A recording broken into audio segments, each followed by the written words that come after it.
The given, DeMarcus Lawrence. Lawrence is coming off back-to-back seasons with at least 10 sacks, which is why he got paid.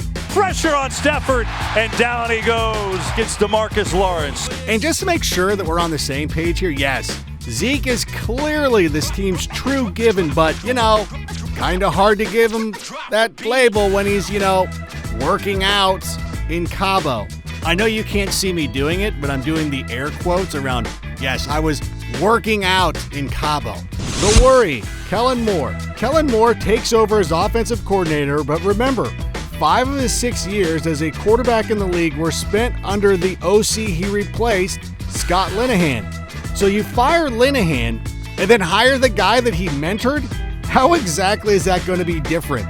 Expect a lot more motion and some different looks, but much of the playbook really isn't supposed to be that different, which brings us to the wild card, which is the Cowboys passing game. Rare throw, pass is broken up. 23rd. That's where Dallas finished in passing yards per game last year. But they'll have Amari Cooper for a full season, and they signed Randall Cobb. And they get Jason Witten back. But Witt is only supposed to play 25 to 35% of the snaps, and Oakland didn't trade the Cowboys' Jerry Rice. They traded them a very good receiver, but not a savior. If the Cowboys' aerial attack improves, this team starts to look really dangerous. What a drive executed by Prescott. Best case scenario, Dallas returns to glory, going 12-4 in the regular season and makes it back to the Super Bowl. The talent is there, and it's there on both sides of the football. This is one of the most complete Dallas teams we've seen in quite some time. Worst case scenario, 9-7, fighting for a wild card, but let's be realistic. Let's take a look at that division. They've got 4 wins with the Giants and Redskins. Maybe they lose one of those, but they also have games with the Bills, the Dolphins, the Jets, the Lions. So seriously, 9 wins is the floor with this team. The given, Saquon Barkley. He's only got 1 year under his belt, but what else on this team elicits as much confidence as he does? Plus, there's no OBJ.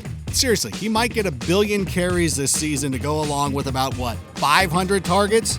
In all honesty, the Giants should make him the punter so he never has to come off the field. It's a foot race, 20, 15, 10, 5. Just in case you didn't know, over 1,300 rushing yards, 11 TDs, 91 receptions, 721 receiving yards, and 4 receiving touchdowns. That's just sick, and he is a candidate to go 1,000. Touchdown Giants, Saquon Barkley! The worry, the talent exodus does not balance out with the talent infusion. This was a 5-11 team last year, and they traded away one of the most electric and dangerous receivers in the game. They let their young, strong safety walk to a competitor, and then watched one of their few pass rush threats sign elsewhere too. They replaced each one of them with, a lesser version of them. Like, what are you doing, Giants? It's hard to explain. I can't even put it into words. The wild card, Eli Manning. If you ignored the name and just looked at the stats, you wouldn't really think quarterback was an issue for the Giants. An over 90 passer rating, 21 touchdowns to 11 picks, and a passing attack that was 11th in passing yards per game. And maybe getting rid of OBJ's temperament will take pressure off Manning, and the committee approach at receiver will make them even better. Or maybe Eli's actually just 38, and we're going to see if that Daniel Jones pick was worth its salt or not. Brady's pass is picked off. Best case scenario, GM Dave Gettleman knows what he's doing. The Giants finished 9-7 and are a contender for a wild card spot. Worst case scenario, New York is actually worse than last year, going 4-12 because, they lost 3 of their best players. They used their top draft pick on a quarterback who might not even play this year. Oh, and you know what? That quarterback that many thought should have been shown the door a couple of years ago, yeah, he's still playing, and they still think he can win games with him. Well done, Giants. The given, the tight ends. It starts with Zach Ertz, of course. He broke the NFL single-season record for receptions by a tight end with 116. He is in the argument with Jason Kelce as the best at his position now that Gronk has stepped aside. Touchdown, Ertz! Don't sleep on Dallas Goedert. Over 30 receptions, over 300 yards, and 4 scores as a rookie. And he did that as a backup. Expect a lot more 12 personnel looks as the Eagles take advantage of the best tight end duo in the NFL. The worry, The secondary. On paper, it doesn't look so terrible. Malcolm Jenkins, Rodney McLeod at safety, Rodney Darby and Jalen Mills at corner. But McLeod just played in 3 games last year. Darby 9, Mills 8. Injuries left them starting backups all year long. And that is one of the reasons why Philly ranked 30th in passing yards per game allowed. Even if they're all healthy, though, no one can be sure that they're going to be good. Hopkins with a first down. The wild card, Carson Wentz's health. Look, injuries can be fluky, and I'm not ready to slap the Sam Bradford sticker on Wentz just yet, but, I'm close. Wentz has actually missed playing time 3 of the last 4 years, dating back to his final year at North Dakota State. I need to see 16 games from him, or else I'm going to start making those same jokes that we made about Sam Bradford, the broken pretzels, the whole thing. So let's see it. Wentz fires, caught, touchdown. Because otherwise, what happens? There's no Nick Foles to back him up this year. Best case scenario, Wentz and the secondary stay healthy, the Eagles go 12-4, and make it back to the Super Bowl. Worst case scenario, it is what I just laid out a moment ago. Wentz turns into Sam Bradford 2.0. You got to go with Nate Sudfeld. A very tough NFC makes it difficult for them to compete if Wentz doesn't go for a full season. The given, Ryan Kerrigan. Double-digit sacks 4 of his last 5 years, and the year he didn't hit that mark, he had 9.5. Not only hasn't he missed a single game in his career, he has started 128 out of 128. Go ahead and book it. 16 games. We'll give him 13 to 16 sacks. It's the showstopper, Ryan Kerrigan. Done. Next, the worry. How about the whole team? The whole team is the worry. No, actually, the defense is pretty good, but the worry is actually the receiving corps. Josh Doxson, Paul Richardson, and Trey Quinn. That's who Washington could trot out as their starting wide receivers. It doesn't matter who you line up behind center. Nobody is going to be able to move the ball with that crew. All right, Tom Brady and a few of the elite guys certainly could. But you, sir, are no Tom Brady. The wild cards, yes, that's plural. Adrian Peterson, Darius Geis. Old man Peterson says he's ready for a monster year, and Geis will hopefully make his long-awaited debut after missing all of last year due to injury. But AP, or AD, or whatever it is, that dude is 34. As much as Washington would like to lean on these two, they might not be able to do it all by themselves. Best case scenario. All right, let's say the Washington Redskins kick it old school. They run the ball on every play. Every once in a while, Dwayne Haskins throws a pass, but they rely on that defense. They win a bunch of 13-10 games, somehow surprise everybody. They finish 9-7. Worst case scenario, Haskins struggles all year long to throw the ball with the receiving corps made up of basically wide receiver threes, and somehow this team, which never seems to finish lower than 6-7 wins, ends up with like a 3-13 record.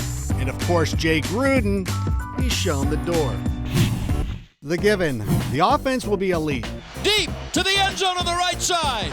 Touchdown to Kirkwood. Brees turned all Drew Brees. They put up 31.5 points per game last season, which was 3rd best. With Drew Brees, Alvin Kamara, Michael Thomas, and a stout O-line, there is no reason to believe they will be outside of the top 3 again this year. Mark it, dude. The worry, the secondary. Only 3 teams gave up more passing yards than the Saints in 2018, and their leader, Marshawn Lattimore, took a slight step backwards from his impressive rookie campaign. You can say that they gave up a lot of passing yards because teams were chasing them most games, but they'll still be chasing them in these games too. So what do you mean? The wild card, Taysom Hill.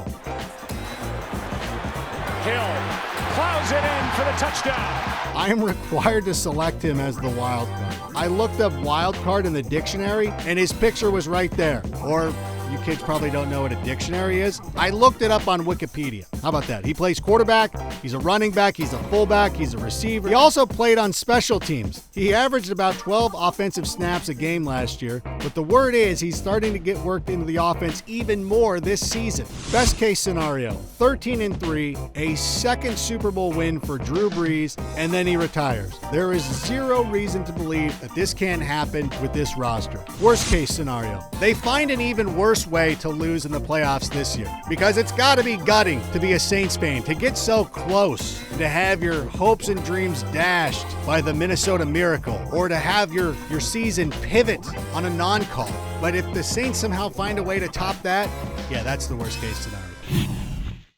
given, Julio Jones. It is Julio Jones through a hole across the 20 to the 10 and dragging a man into the end zone. Last year marked the 5th straight season Jones put up more than 1,400 receiving yards. Most guys would be considered elite if they could make that claim about just breaking the 1,000-yard barrier. And he's doing it at 1,400. Matt Ryan was a little up and down in the same span, but it doesn't matter to Julio. Yes, we all think he should score about 16 touchdowns per year or whatever, but it's not his fault they don't just lob him the ball every time they get near the red zone and wait for him to come down with it. That's not on him, that's on his quarterback. The worry, Dumontet Freeman. He only played in 2 games last year before hurting his groin. Add to that, his former partner Tevin Coleman isn't around anymore. The Falcons need their running game to fire on all cylinders to be serious contenders. And it's always a concern when you're banking on a player who has missed that much time and even at best only averaged 60 to 70 yards per game. The wild card, the defense. Their stats were not good last year. 28th in total yards allowed, 25th in rushing yards per game allowed, 27th in passing yards per game allowed, 25th in points allowed. You get the picture. They were without 2 major pieces, Keanu Neal and, of course, Deion Jones. Both of them were hurt. Both those guys are very important to the Falcons' defense. Atlanta is banking on them being healthy and effective, which could happen, but if it doesn't, it's 2018 all over again. Best case scenario, an 11-5 season with a hot playoff run that could get them past the wild card round at least. They could be good, but I don't know if they're quite good enough to get back to the Super Bowl, but they're still good. Worst case scenario, they go 7-9, and Dan Quinn's days in Hotlanta come to an end as the team searches for a new coach to try and win the big one before Ryan and Jones get too long in the tooth. Panthers, the given, Luke Kuechly. Leans back, launches one into the end zone, picked off Kuechly. 102 tackles. That's Kuechly's lowest total in his career, and that came when he played just 10 games. I think we're looking at one of the greatest linebackers to ever play the game. Go ahead, give him the gold jacket right now if you want, but he is the biggest given for the Panthers. The worry, Cam Newton's shoulder. One of the most underrated quarterbacks in NFL history is maligned for no reason. He's a good quarterback, but anytime you have to fix your mechanics this late in your career, it's obviously a worry. We worry about Andrew Luck. We worry about Cam Newton, but I think he's going to be able to pull through. The wild card, DJ Moore. Moore right up the middle, and he scores. Is he about to show everybody he's a #1 receiver? I think so. 55 catches last year, 788 yards as a rookie. I think those are pretty good numbers given everything that happened at the end of the year with Cam Newton fighting through his injuries. This guy is just about ready to step up as a true elite #1 receiver in the NFL. Best case scenario, a 10-6 record that lands them in the playoffs, though I don't think that they make too much noise even if they get there. They're the type of team that can beat anybody in any given week, but not the kind that does it in back-to-back weeks. Like, they don't go out and dominate good teams over and over again. But still, this is a very good team. Worst case scenario, 7-9. New ownership is like, you know what, Ron Rivera? We gave you a little bit of run there to see if you could right the ship. You couldn't. You're gone. The given, Mike Evans. Touchdown pass to Mike Evans.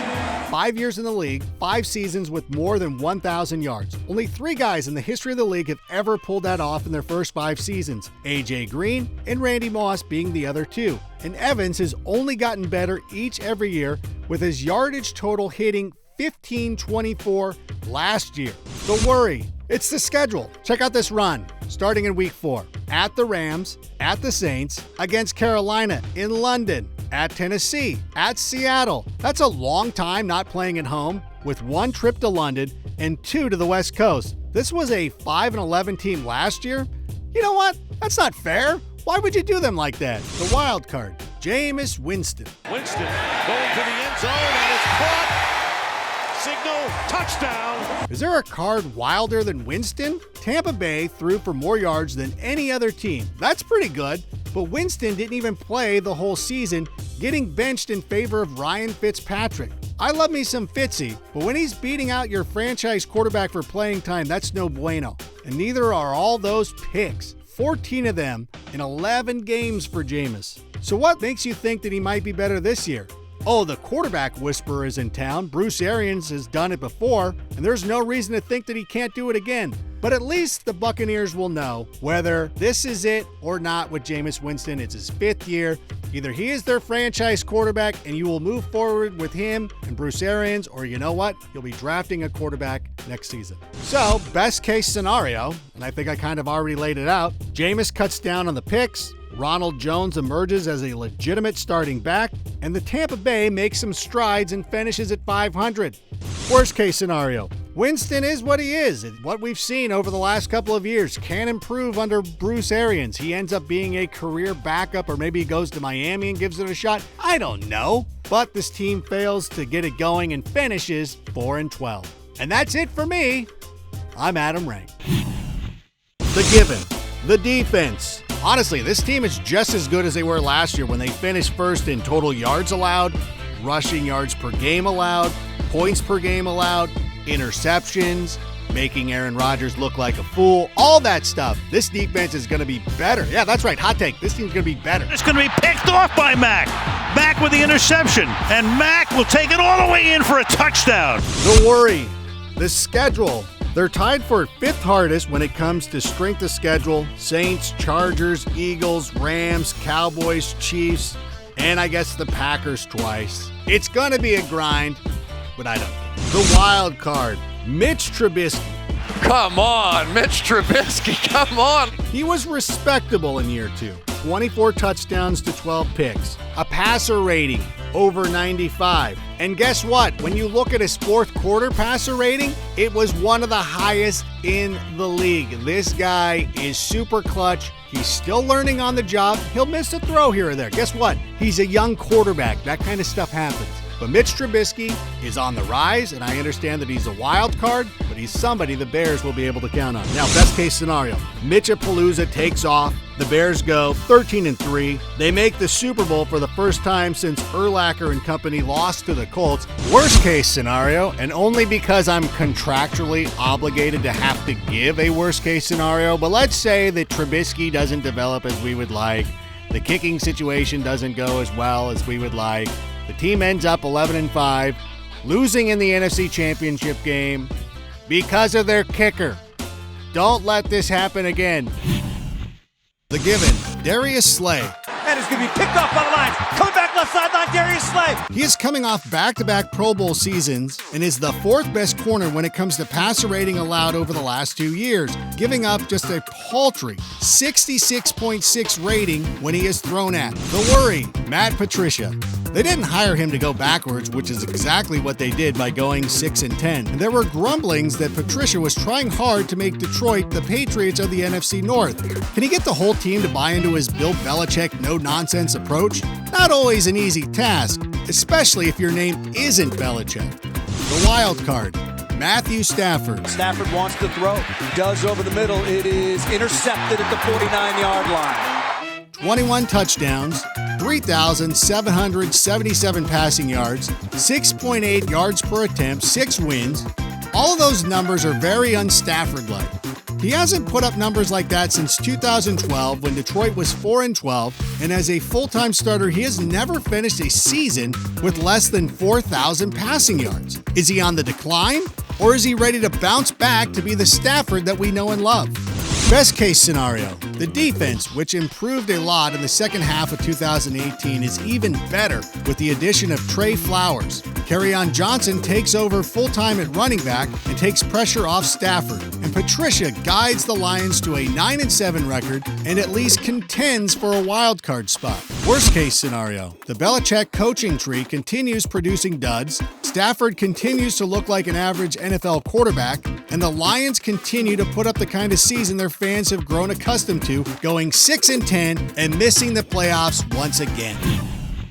The given, Aaron Rodgers. How's this for consistency? Aaron Rodgers hasn't ever posted a passer rating lower than 92 since taking over as starter in 2008. Last year, he threw 25 touchdowns to just 2 picks, and that was considered a down year for him. Most quarterbacks would kill to have a year like that, so no matter what's going on around him, Rodgers will always continue to play at an elite level. Rodgers sets, now he throws, end zone, touchdown, game over. The worry, Matt LaFleur. The Packers' new head coach was hired away from Tennessee, where his job was to run the Marcus Mariota-led offense. Tennessee was 25th in total yards per game, 27th in scoring, and 29th in passing yards per game. Those aren't the numbers that typically lead an offensive coordinator to becoming a head coach, but Green Bay thought it was like, we'll take him anyways because he knows Sean McVay. The wild card. The defense. And Green Bay is on top of it. First play from scrimmage. Green Bay brought back Mike Pettin as its defensive coordinator last year and followed that move up this offseason by throwing a lot of money and high draft picks at the unit that finished 18th in total yards allowed, 22nd in points per game last year, and pretty much just seemed to disappoint as they do every year. Zadarius Smith, Adrian Amos, Preston Smith, Rashawn Gary, and Darnell Savage give the Packers defense an entirely new look. Can Pettin make those new pieces fit? Best case scenario. Rodgers uses all that offseason criticism that he ran Mike McCarthy out of town as fuel and puts up a monster year. The Packers go 12-4 and get back at least to the conference championship game. Worst case scenario, aka what is probably going to happen. Green Bay goes 8-8 and misses the playoffs for the third straight year because the reality is its roster just isn't that talented when compared to the other teams in the NFC. The given, the defense. Ball's out, picked up by the Vikings. Joseph. Don't blame this unit for last year's 8-7-1 finish. They were 4th in total yards allowed, 3rd in passing yards against, and 9th in points per game allowed. Some of the key members are getting older, but when you can trot out the likes of Harrison Smith, Xavier Rhodes, Danielle Hunter, Eric Kendricks, and Anthony Barr, you're in good shape no matter how old they are. Wentz can't spin away. The worry, the O-line. Criticize Kirk Cousins all you want, but he put up 30 touchdowns against 10 picks to go along with a 99.7 passer rating, and he did that despite playing behind a line that finished 23rd in Pro Football Focus's rankings. The Vikings hired a new line coach, drafted a new center, and signed a new guard. They also have to learn a brand new scheme while still trotting out the same 2 tackles that played a big role in last year's mess. Pressure on Cousins, and down he goes. The wild card, Dalvin Cook. Cook has played in just 15 games in his first 2 seasons, missing 5 last year with a hamstring issue. The Vikings finished 30th in rush yards per game last year. Minnesota's new offensive game plan needs the run game to be effective in order to work. That means they need Cook on the field, and they need him to live up to his potential when he is. Dalvin Cook, touchdown! Best case scenario. Minnesota is the cream of the crop in the NFC North, takes the division crown with an 11-5 record, and makes it to the NFC Championship game. Worst case scenario. Their line continues to restrict their offense, some of their old defensive players play like old guys, and the Vikings missed the playoffs with a 7-9 record. The given, Russell Wilson. 35 yards out and Russell threw it on the dime. Last year was supposed to be a rebuilding year in Seattle to some degree, but someone forgot to tell Wilson. All he did was throw 35 touchdowns and only 7 picks, leading the Seahawks to a 10-win season. Bad O-line? He doesn't care. Receiver's not that great? Doesn't matter. He's MVP material every time he steps on the field, even if he's never won it before. The worry? The O-line. 51 sacks allowed, yes. The Hawks, big uglies, got better at opening up running lanes, but they still didn't figure out how to protect Wilson when he dropped back. There will probably be a couple of new faces up front, but none of that guarantees that Wilson will be any safer back there. Russ will need time adjusting to life without Doug Baldwin, but will his line be able to give him that time? The wild card, the secondary. The boom is gone. The 2019 Seahawks will start the season without Cam Chancellor, Richard Sherman, or Earl Thomas for the first time since 2009. That's like a decade of dominance. But you know what? They only had him for 4 games last year anyway, so it's not that big a deal. And they were 17th in the league, giving up 240.1 passing yards per game. That's not terrible. And what if Trey Flowers and Shaq Griffin end up being real leaders back there?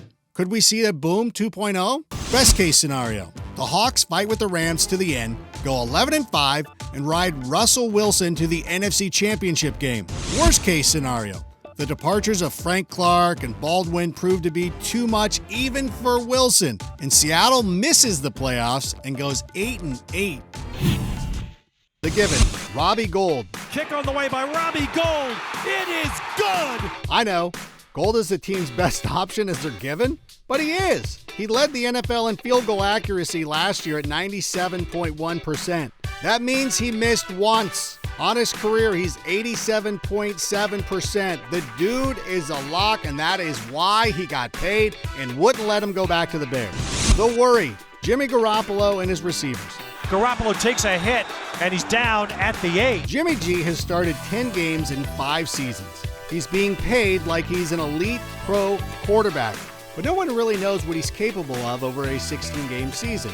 And how can you evaluate him if he struggles when he doesn't have a number 1 receiver to throw to? No, I'm not talking tight ends here, so calm down, George Kittle. You know that I think you're the GOAT. You're fine. I mean the wideouts. Here is the order of the reception leaders last year. Kittel, 88. He was followed by Kendrick Bourne, who had 42, then a fullback, and then how do they address this? Deebo Samuels in the second round. Yeah, good luck, Jimmy. The wild card, Nick Bosa. Not only is he playing with the pressures of being the number 2 overall pick, but he has to follow in the footsteps of his brother Joey, who put up 10.5 sacks as a rookie. You would like to say that a top 5 pick would come with some guarantees, but ask Niner fans how Solomon Thomas has worked out so far. Best case scenario, the dreamy one is legit.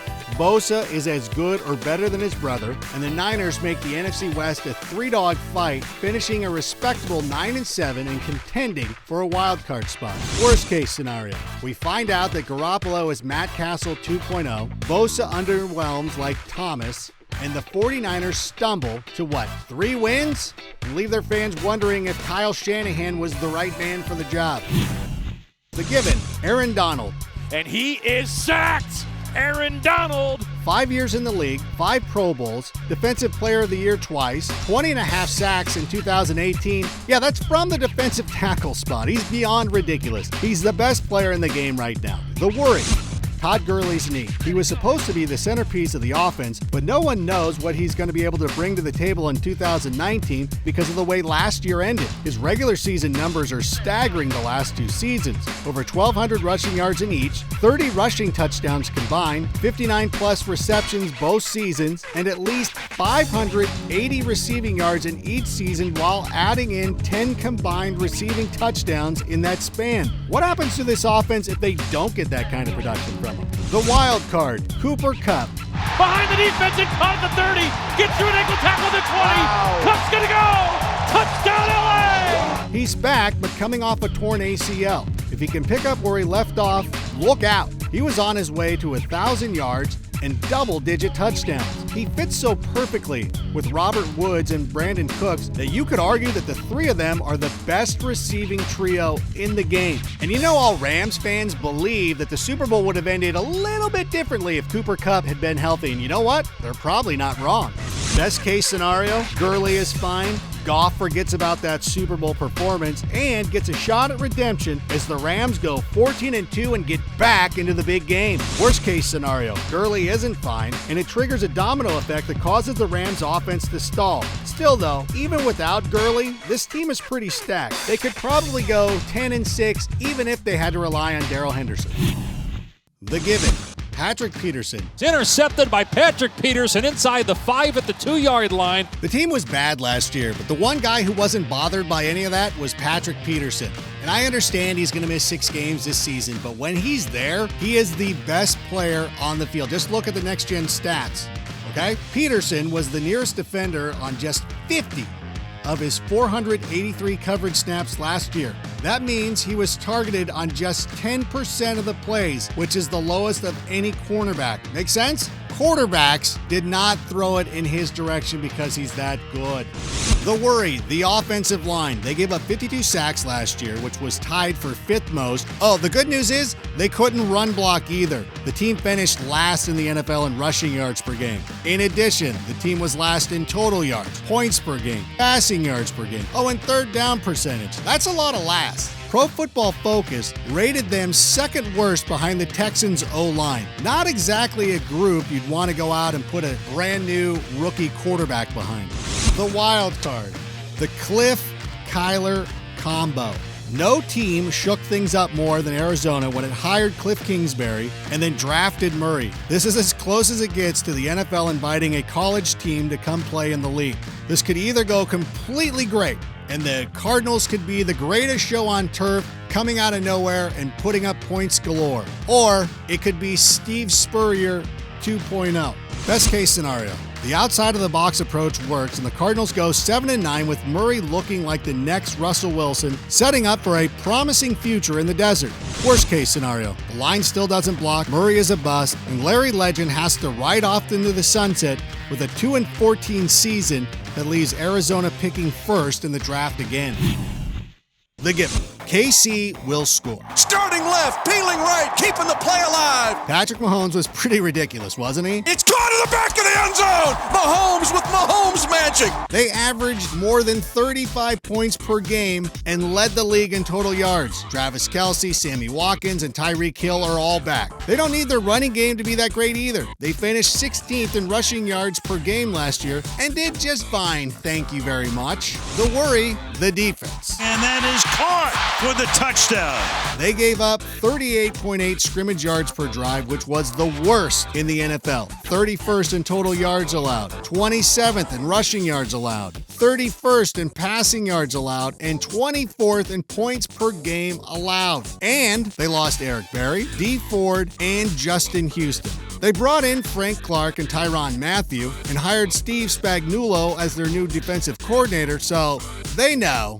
The wild card, Damian Williams. He averaged 5.1 yards per carry last year, so what's to worry about? Well, how about the fact that he couldn't even hit 4 yards per carry in any of the previous 4 seasons he had in Miami? His 50 carries last year were also a career high, so who knows what will happen when he's relied upon to be the down-in, down-out running back. We just don't know. Best case scenario, Mahomes is somehow better than he was in 2018, which I don't think is possible, but the Chiefs go 14-2, and they take the whole enchilada in February. They overcome all the adversity. Andy Reid finally gets over the hump. Worst case scenario, Mahomes not quite as good.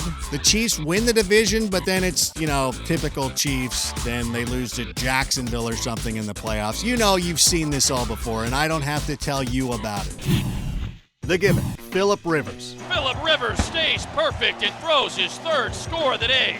Go look up Rivers' numbers from 2008 on. Here, you know what? Actually, I'll save you the trouble. 10 of the 11 seasons, over 4,000 passing yards. Not once during that run did he throw for fewer than 26 touchdowns. Death, taxes, and Rivers throwing the football. Those are the only things in life that you can rely on. The worry, the linebackers. Remember the game against the Ravens where defensive coordinator Gus Bradley basically played with 7 defensive backs for most of the game and no linebackers? The Gus Bus, 44 yards on the opening play for the Ravens. Yeah, that doesn't happen if you're good at linebacker, regardless of who the quarterback is. LA will hope that Denzel Perryman recovers from his injury that cost him 7 games last season, and that Thomas Davis still has something left in his 15th season. So yeah, Los Angeles, fingers crossed. The wild card, Hunter Henry. Double H missed all of last season with a knee injury, what was considered a star in the making before he got hurt. And it's fun to see Antonio Gates out there catching passes from Phillip Rivers. But this offense, it needs Hunter Henry to continue to develop to be the superstar we thought he was going to be before he went down with that injury. Best case scenario, the Chargers beat out the Chiefs for the division title, and Rivers finally makes his first Super Bowl. And let's get him a win in that big game. This roster is so good. Worst case scenario, I say they go 10-6, make the playoffs, but then have to go on the road where they lose to the Chiefs or the Patriots, just like what happened to them last year. Because you know what? If they had won the AFC West last season, the Patriots would have had to come to Los Angeles for the AFC Championship game, and they would have lost. I mean, I can say that now because nobody knows what would have happened, but they would have lost. The given, Antonio Brown. I know he's new to the system and there's a lot in flux around him. Down the sideline for Brown. He's got it! But he's put up more than 1,200 receiving yards in 6 straight seasons and 8+ touchdowns in each of those years as well. And he's also had at least 100 receptions. It'd be one thing if he had a rookie quarterback throwing to him, but Derek Carr is good enough to feed him the ball. And with Tyrell Williams lining up across from him, it's not like opposing teams are going to be able to triple team him. Double team him, fine. But you know what? Double teams don't stop this guy. The worry, the pass rush. Here is one wide open for the touchdown. 13. That's not the number of sacks their team leader had. That was their total. Perspective check. The next worst team in the NFL had 30. 6 players had more than 13 by themselves. And what did they do to address this issue? They drafted Clelin Ferrell. A lot of people thought he was a reach. You know who didn't? Mike Mayock. Am I worried? Absolutely not. The wild card. Too many new faces. Okay, let's see here. 3 new starting wide receivers, a new starter at running back, a new starter at tackle, a new starter at DN, potentially 2 new starters at safety, and a new starter at outside linebacker. The teardown was real, people. This feels almost like an expansion franchise, and, well, they don't usually fare too well in year 1. But hey, they're on their way to Las Vegas, and the Golden Knights made the Stanley Cup Finals in the first year, so anything is possible. Best case scenario. All the new blood gels, and Oakland says goodbye to its Northern California home by putting up a respectable 8-8 season, a 4-win improvement from 2018. Worst case scenario, well, this experiment doesn't work out, the team implodes, the chemistry is awful, they go to Vegas broke, which is the reverse of what normally happens with people going to Vegas flush with cash and leaving broke. The given. Von Miller. The 6th sack of the day, it's Von Miller. 10-plus sacks every season he's been in the league except 2013 when he missed 7 games. Pro Bowler the last 5 seasons in a row. There might not be a more consistent pass rushing threat in the league. The worry, Joe Flacco. There's a sense around Denver that last year, they were just a solid QB away from contending for a playoff spot. And while that's probably true, they didn't go out and address this issue. They got Joe Flacco, a guy who hasn't thrown for more than 20 touchdown passes in 4 consecutive seasons. A guy who lost his starting job to a rookie who couldn't even complete 60% of his passes. And to make matters worse, even the Broncos told us that they really don't trust Joe Flacco because they went out and they drafted Drew Lock as a security measure. The wild card, Emmanuel Sanders. Touchdown to Emmanuel Sanders. Sanders was on his way to having a really nice season, finishing with over 800 yards receiving when he went down with that Achilles injury. Denver had won 3 straight and were in the playoff hunt at the time that he was injured, but then promptly lost the next 4 games. The Broncos have some young and promising receivers, and they took Noah Fant in the first round as the tight end of the future, but they really need Sanders to rebound if they expect to make the offense fire on all cylinders. Best case scenario. Sanders is healthy, forms instant chemistry with Flacco. New coach, Vic Fangio, elevates the defense. Denver puts up a 9-7 season, maybe 10-6. You make the playoffs. You advance a couple rounds. Who knows? Worst case scenario, though, Joe Flacco is who we thought he is. Vic Fangio's like, what did I get myself into? I should have stayed in Chicago. And somehow they win just 2 games. The given, the receiving core.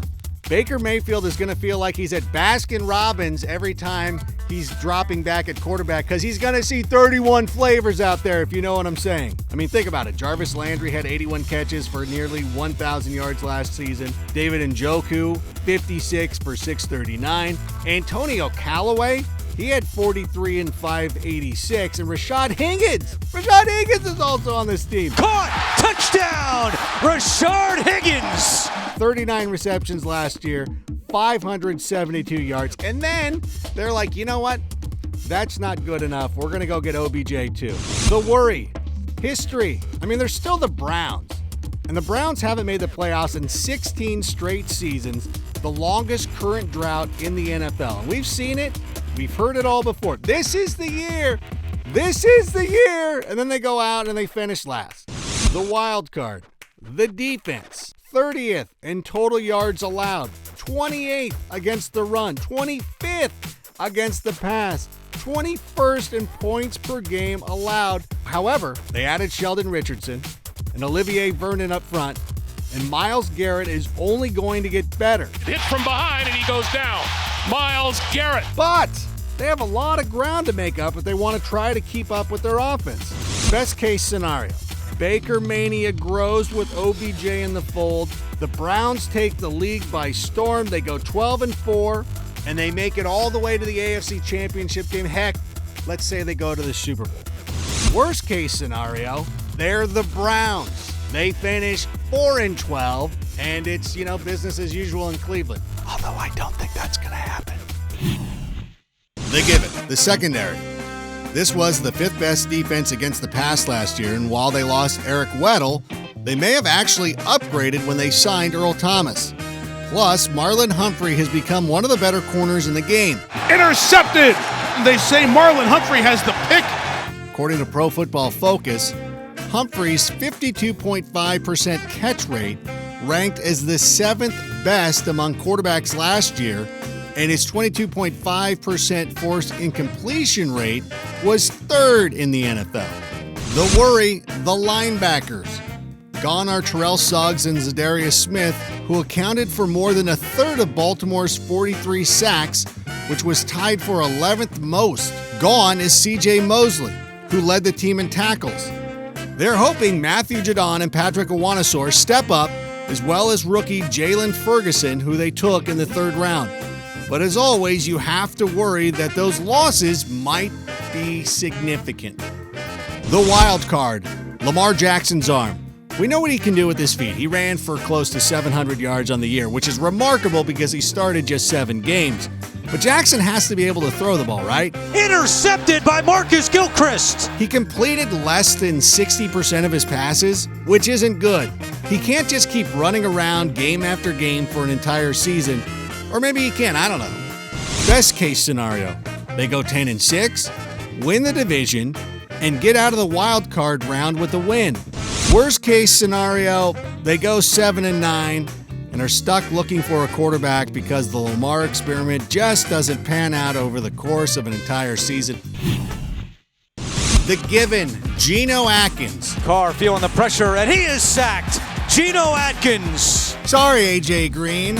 Your foot injury keeps you from taking this award. Atkins has made the Pro Bowl 4 straight years with 9 or more sacks each of those seasons. The worry, the defense. It says a lot that they're a bigger worry than the offensive line, but their D gave up more yards than any team last season, more passing yards than any other team, the 4th most rushing yards, and the 3rd most points. And what do they do to address those putrid stats? Not much.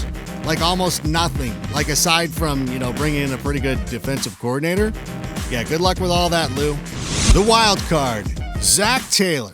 Cincinnati's new coach is the face behind the team's new slogan. It's a new day. Yes, it is. But the faces he's in charge of haven't really changed all that much, and those faces were kind of responsible for their 6-10 record last year. That means it's on Taylor to come up with the new scheme that will jumpstart the Bengals, despite being just 36 years old and having no experience running the show. But hey, they were saying the same thing about Sean McVay, right? How did that work out? Best case scenario, Taylor is the second coming of McVay and squeezes out a 7-9, maybe an 8-8 record, which would be amazing because they didn't address their defense. They haven't really added much of anything. Worst case scenario, they go 2-14 because there just isn't a tangible reason to think that they're going to make a leap this season other than Zach Taylor is the greatest coach in the history of the NFL, despite never being a head coach ever. Here's the given. Big Ben. Roethlisberger has thrown at least 25 touchdown passes in every season since 2012, with the lone exception coming when he missed 4 games with an injury. He struck gold with a career-best 34 last year and developed chemistry with Juju Smith-Schuster that will be vital now that Antonio Brown is gone. And picking up a man in stride, it's Smith-Schuster. Faces come and faces go in Pittsburgh, but none of it seems to affect Roethlisberger, who performs at a high level each and every season. The worry, talented players matter. The Steelers can say Le'Veon Bell and Antonio Brown were distractions until they are blue in the face, and they can say that James Conner filled in admirably for Bell. But how did that work out for them on the field when all was said and done? They didn't make the playoffs. The fact is they were 31st in rushing yards per game. They missed the playoffs for the first time in 5 years. And now they lose AB as well, and that somehow that makes them a better team. The wild card, Devon Bush. Pittsburgh traded 1st and 2nd round picks and a 3rd round pick in next year's draft to move up to get him. He's expected to fill the shoes left by Ryan Shazier. Pittsburgh's D was actually pretty good overall last year, too. If Bush lives up to his potential, and all the buzz out of training camp is that he's absolutely the player that they believe him to be. If he can do that, this defense can be one of the best in the league. Best case scenario, the defense is better. Juju is the next in a long line of great Steeler receivers, and Pittsburgh bounces back to go 11-5 and gets a win in the wild card round. Worst case scenario, the formula of addition by subtraction turns out to be a hoax, and the Steelers turn in a 7-9 campaign that has some wondering if Mike Tomlin's days in Pittsburgh are actually numbered. The given, DeAndre Hopkins. Nuke with a one-handed grab down the sideline. Nuke seems to have quietly taken over the throne as the game's top receiver. 115 receptions, 0 drops, 1,572 yards, 11 touchdowns. Those are sick numbers, and it's not a fluke either. The previous year, he was over 1,300 yards with 13 touchdowns, and Tom Savage and TJ Yates were his quarterbacks. So yeah, case closed. The worry, the O-line. Pro Football Focus has them ranked dead last. They allowed Deshaun Watson to get sacked a league-high 62 times. Texans, what are you doing? This has been a problem for you since your franchise started. And I'm going to tell you the same thing that I tell my toddler. And that is, if you do not take care of your stuff, I am going to give it away to Goodwill. So here's the thing, Texans. If you don't protect Deshaun Watson, I'm taking him away and I'm giving him to the Dolphins. The wild card, the defense. Under pressure, take him down. Second sack today, J.J. Watt. Yeah, you've got Jadeveon Clowney and J.J. Watt up front, but they lost Tyrann Mathieu and Kareem Jackson from the secondary that was already pretty porous. They gave up the 5th most passing yards per game. And is their front seven good enough to keep them in those big games? Or is the secondary a big liability, especially in a division where you got to go up against the Colts? You got the Chiefs in the AFC West. There's a lot of teams in the AFC that can throw the ball. I'm not sure the Texans can keep up. Best case scenario, they win the AFC South with an 11-5 record and make the AFC Championship game. That would be a feat with this offensive line. Worst case scenario, the secondary is too easy to pick on. Watson is running for his life half the time, and they miss the playoffs with an 8-8 record. The given, Andrew Luck. Andrew Luck going for a home run deep downfield, looking for T.Y. Hilton. Hilton makes the catch! Isn't it nice to say Luck is the team's given? He's coming off a season where he threw 39 touchdown passes. Skip back to 2016 and he threw 31. Nice to have people asking about your beard now instead of your shoulder, isn't it? The worry, the schedule. Now, their division is probably the toughest in football. The Jags are much improved. The Texans have Deshaun Watson and DeAndre Hopkins. And the Titans are very talented. But this Colts team has to go on the road to play the Chargers, the Chiefs, the Saints, the Steelers. Oh, man. It's a pretty cool thing when you win your division, but not so much the next year when you have to make all these tough road trips. The wild card, Marlon Mack. Side of Marlon Mack, stretching it out, jumps towards the pylon, he's in, touchdown! He sure did look good last year, picking up 4.7 yards per carry and scoring 9 times on the ground. But he only started 10 games. Can he keep up that pace for 16, especially now that the league knows his game is better? Best case scenario, the Colts win the AFC South with an 11-5 mark and make the AFC Championship game. Worst case scenario, teams continue to pick on their secondary, Mack isn't able to keep defenses honest, and the schedule is just too much. Even so, I think they're 9-7? Wild card conversation? That seems about right. The given, their cornerbacks. Picked off by Jalen Ramsey in the end zone.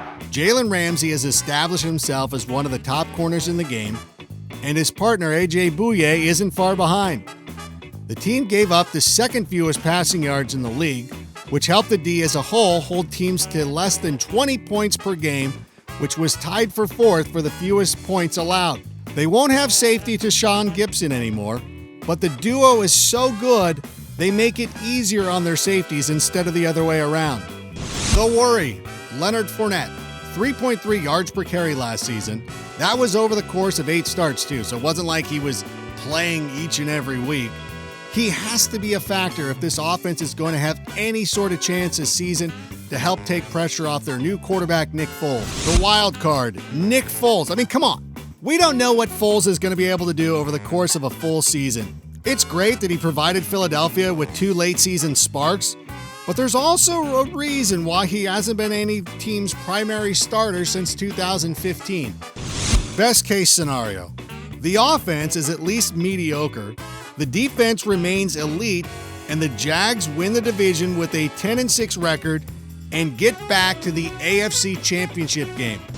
Worst case scenario, Foles looks like a backup, Fournette's spiral continues, and the Jags miss the playoffs with a 7-9 record. The given, Jarrell Casey. Sack! Jarrell Casey! 7 sacks last year from the defensive tackle spot, and he's had 5 or more every year from 2014 on. He's one of the best defensive players many fans don't know about, mainly because he plays in Tennessee. The worry, Marcus Mariota. Only 3 teams threw for fewer yards per game than Tennessee. Mariota threw just 11 touchdowns on the year in 13 starts. He used to throw like 13 a game when he was at Oregon. Okay, that might be a little bit of an exaggeration, but you know what I mean. They added a new lineman in Roger Saffold, a couple of new receivers in Adam Humphries and A.J. Brown, and they will get Delaney Walker back. This is now do or die time for Marcus. The wild card, Corey Davis. Catch me! The Titans are going to win in overtime. Corey Davis! Despite Mariota's struggles, Davis actually had a pretty good year, indicating he might be ready to justify Tennessee using a top 5 pick on him. If he could pull in 65 catches and 891 yards with a quarterback who put up numbers like Mariota last season, then it would seem like you're on your way to putting up bigger numbers. Now comes the question, will he be able to improve or plateau? Best case scenario, Mariota busts out. Derrick Henry builds on his breakthrough season, and the Titans look respectable and challenge for a wild card spot. Worst case scenario, Mariota doesn't even make it through the season. You got to go with Ryan Tannehill. And yeah, that'll just about do it. The team finishes with 3 wins. The given, Jamal Adams. Jets get a sack from Jamal Adams. His rookie year, he put up 82 tackles. Year 2, it jumped to 115. As a rook, he had 6 passes defensed. As a sophomore, 12. In his first year, he had 2 sacks. A year later, 3.5. Say hello to the next great safety, everyone. The worry, expectations might be too high. They added so much talent this offseason. We got linebackers C.J. Mosley, Le'Veon Bell, of course, and rookie Quinnen Williams to name just a few. New Yorkers have suffered through 8 consecutive seasons without making the playoffs, so all that buzz likely has many of them expecting a postseason berth. The wild card, Sam Darnold. Darnold fires one into the end zone. It is caught. Yeah, he flashed some promise at times, and I'm a huge fan, don't get me wrong. But he still finished with one of the worst completion percentages in the league, and he threw 15 picks against 17 touchdowns. The perception was he did all that with no talent around him.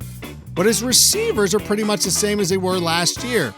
Does the game slow down for him? Does Le'Veon Bell take some pressure off him? Or do the stats tell us what kind of quarterback he really is? Best case scenario, Darnold takes a step forward, the Jets go 9-7, compete for a wild card, and there is a real sense of optimism that 2020 might be the year that the Jets dethrone the Patriots. Worst case scenario, Darnold sort of plateaus, Bell isn't as effective as he was in Pittsburgh, and the Jets go 6-10, leaving Tom Brady thinking he can play till he's like 80. The given, the defense. Intercepted. The streak is over. Jordan Poyer. Did you realize the Bills gave up the second fewest yards in the NFL and were the toughest team to throw against last season? Sort of surprising, I know, but they have some serious talent on that side of the ball with Tremaine Edmonds at linebacker, Tre'Davious White at corner, and Jordan Poyer and Micah Hyde manning the safety spots. Just imagine if first-round pick Ed Oliver makes an impact. The worry? The O-line. Pro Football Focus ranked them 26th, and that might have been kind. The group was so bad they could potentially trot out 5 new starters this season. They drafted Cody Ford and signed center Mitch Morse, but I'm not so sure that's going to be enough to make a significant difference. The wild card, Josh Allen. Allen a deep drop, letting the routes develop. Floating one, Foster in for the touchdown. Now he's got a cannon for an arm, and his mobility allowed him to rush for over 600 yards to go along with 8 touchdowns.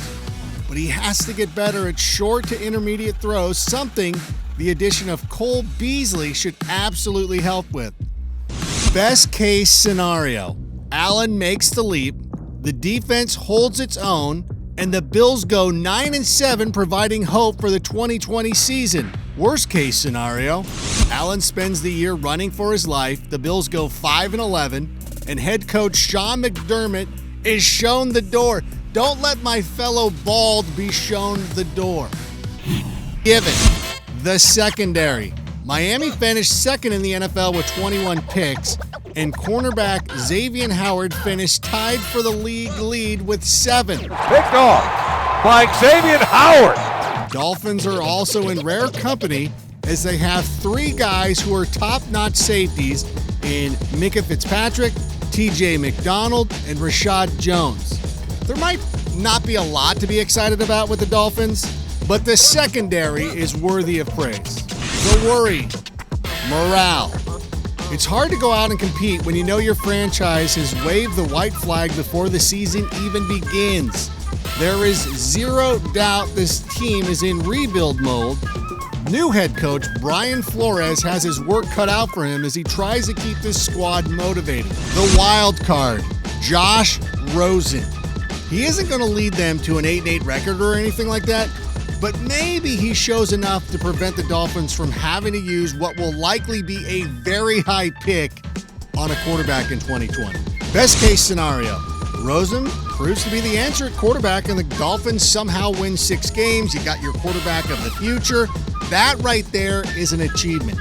Worst case scenario, they go 1-15, proving to be one of the worst teams we've seen since the 0-16 Browns. And even, you know what, they might even be worse. But the thing is, if they do finish with just, 1 win, they'll probably have the first pick of the draft, so they have that.